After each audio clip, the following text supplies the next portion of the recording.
Right, welcome back everyone. So I'm out today on Suzuki's new sports tourer, the GSX-S1000 GT, and it's been quite a few years. I don't want to say 10 years, might even be 10 years that Kawasaki's dominated the sports touring sector with the Ninja 1000. It used to be called Z, but it's now Ninja 1000 SX. And you know, the basic recipe is the same. Slightly heavier bike, litre engine, some touring ability, but also retains that sporty edge. And it seemed a little bit sad, really, that Kawasaki was the one that was dominating the market. But with Suzuki now being able to come back, oh, let me just do this overtake.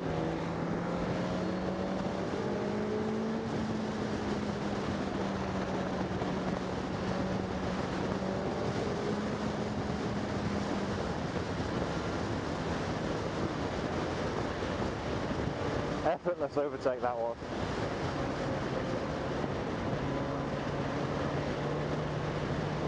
It's nice to have some genuine competition.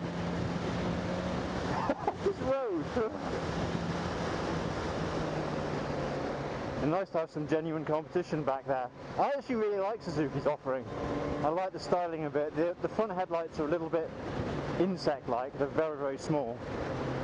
Which I think you either have to get used to. But, you know, I quite like it, to be honest. The colours are this sort of deep blue and then more electric blue. And do they even do it in black? I think they do it in black as well. And you've got this gorgeous TFT display up front, which is actually a real highlight of the bike, actually, for me. Oh, hello. So on the bike, well, I've got a little kink in the handlebars. Obviously, I'm not a full-on sports bike, so I don't have clip-ons. It's giving me a little bit more comfort. The one good thing about it is I'm not totally leaned onto the handlebars. So with my sort of bum takes up a lot of the weight, whereas if we were on a traditional sports bike, I'd be kind of hammered down onto the bars, which would hurt my wrists. But so far there is some pressure on the wrist. It's not a huge amount. What's the seat like? Well, the seat's reasonably comfortable. It's on the hard side, but it doesn't seem to be getting numb or anything at all. But as I said, the ride's very compliant, so that's nice and enjoyable. I'm only on a test ride, so I haven't really had a chance to sort of push the bike. And I know what I really want to with the type of riding I do these days. What about wind buffeting? Wow, you can get this bike with a touring screen supplied by Suzuki, so there are options there. The screen isn't adjustable, which is a bit of a kicker. And the problem with it is I'm actually getting a lot of wind deflected just into my lower visor area. I have a bit of a bugbear with having wind flying into my face because it tends to deafen you after a while. And so, yeah, at the moment I'm getting, I'd say, what, 80% clean air into the visor, but I am getting a little bit of buffeting around the top of the jacket and the lower helmet area, which is not as bad as having it at the top of your visor where it's causing the right ruckus, right noise, but nevertheless it is there. So wind noise, not ideal. Like, I'm going 50 miles an hour now and it's kind of there. I can sense that I would be annoyed about this over a long ride, so I give it a minus point for wind noise. So the mirrors are quite good, surprisingly, for a sporty type bike. I can see very clearly the rider behind me. And the mirrors don't seem to be that vibey. Obviously with an inline 4 you do have that inherent smoothness, which is really great, so I'm pleased about that. I could do with adjusting this guy a little bit outwards. Yeah, there we go. There's also a USB accessory charger here, but oh, there you go. So you take that rubber thing off and it's just the USB. It looks a bit big and chunky, but it is actually just a standard USB port. Wow, look at the screen in this slightly shaded area. Look how good the screen looks. Right, let's see if I can do a quick overtake.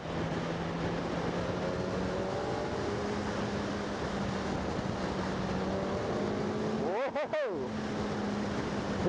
You can just feel you've got loads of power. That's really fun, actually. I like that. This bike is a lot of fun. Fair play. Oh! That was dodgy. Gosh, mate, what are you doing? So I'm just getting used to the quick shifter. So for this quick shifter, it's an up-down quick shifter. It's pretty smooth, to be honest. I'm really enjoying it.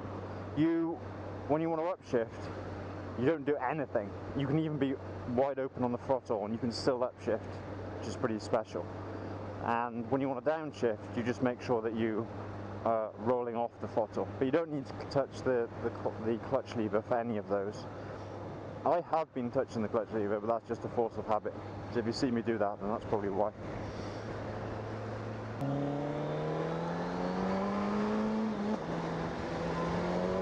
Right, let's try the upshift now.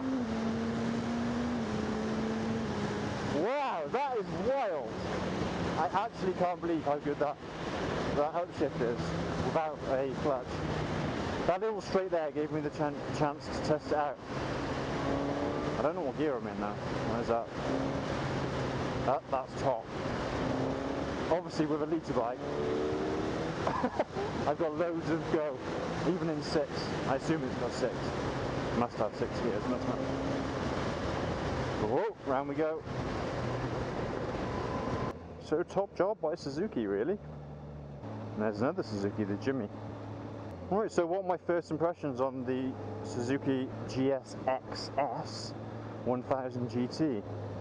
Well, first impressions are really good.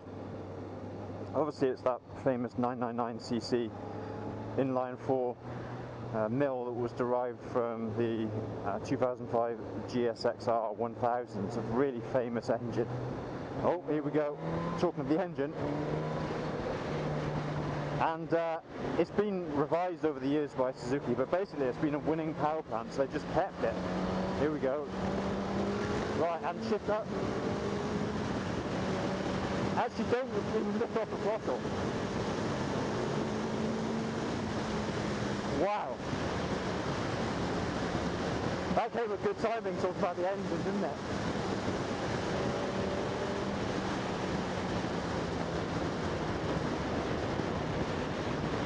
Woo! I haven't been that fast on a bike for a while.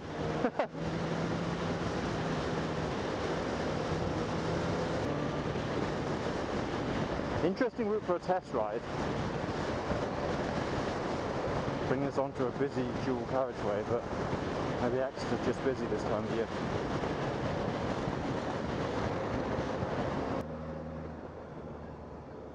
Alright, here we go, filtering.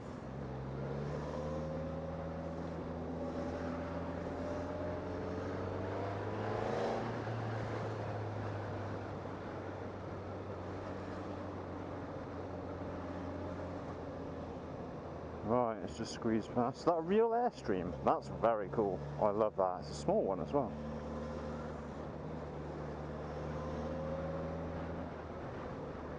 Right, so we're going to go past the speed camera.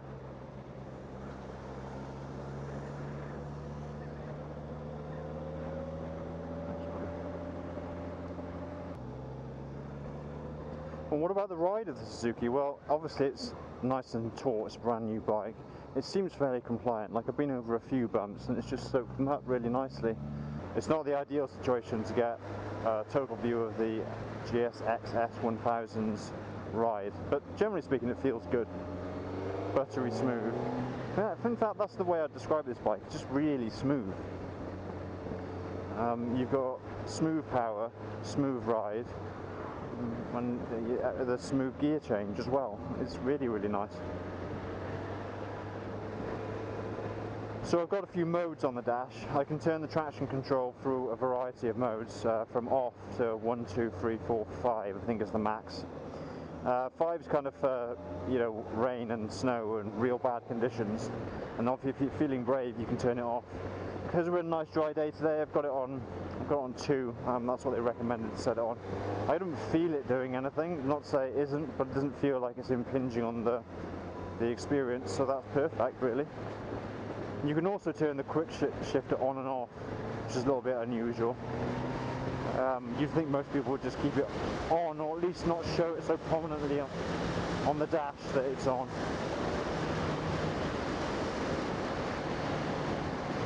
So what does the bike set you back? Well, I think it's about 12,000. Is it 11,999? And that's competitive-ish with the Kawasaki. The problem with the Suzuki comes is when you add the panniers, which cost £1,000, you're at 13, and then if you want heated grips and that kind of thing, that's probably another 200-300 quid.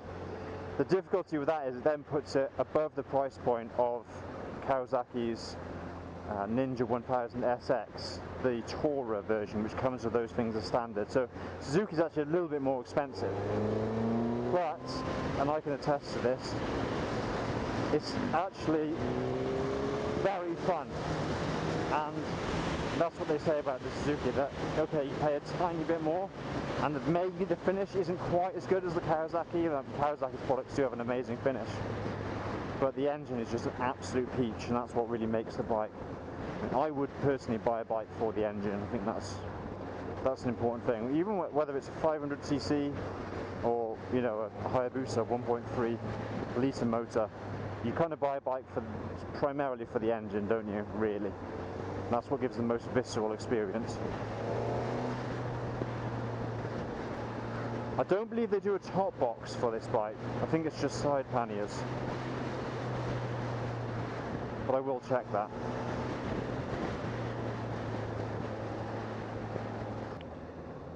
Oh, I've just noticed where the gear indicator is, right in the middle of the display. So I'm in third. Check the back brake. Doesn't feel much of anything really. So the suspension appears to have full adjustment, at least on the front forks. I'm sure you'll be able to adjust at least preload on the rear. I think there's a little adjustment knob down there, which means you don't have to get a spanner out, which is quite handy. But like I say, I don't really play about with suspension. It's kind of good enough for me, good enough for the riding I need to do. See if we can get out here. Okay, we're in the clear.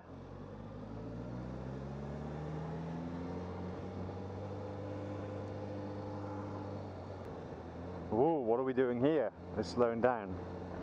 Perhaps there's a straightaway.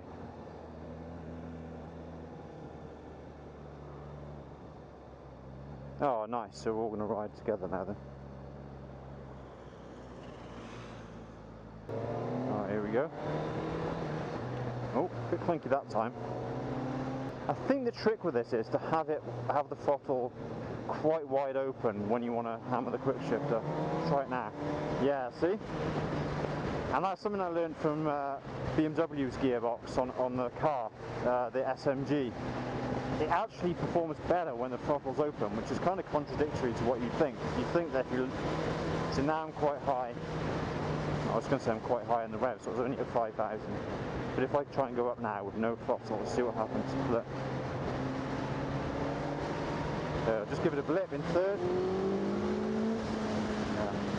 Got some urgency about it. Yeah, look at that. Whoa.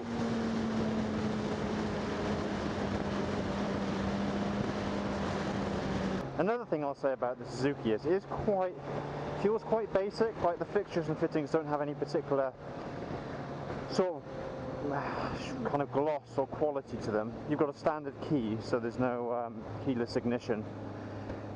You've got a very nice TFT, which I suppose is the bit that actually matters. But yeah, look at the kind of handlebars. The switch gear is kind of nice and just generally good, you could say. Yeah, I don't know what else to say about it really. Everything just seems like functional, like it does its job. So we're reporting 44 miles per gallon, which isn't great. So I guess the final question is, would I actually buy this bike? And despite having great fun on it, I probably wouldn't. I just don't feel that it's going to be comfortable enough for long rides. Just got a bit. Nice. So although it's been a great test experience, I'd probably look at something a little bit more suitable for very long distance.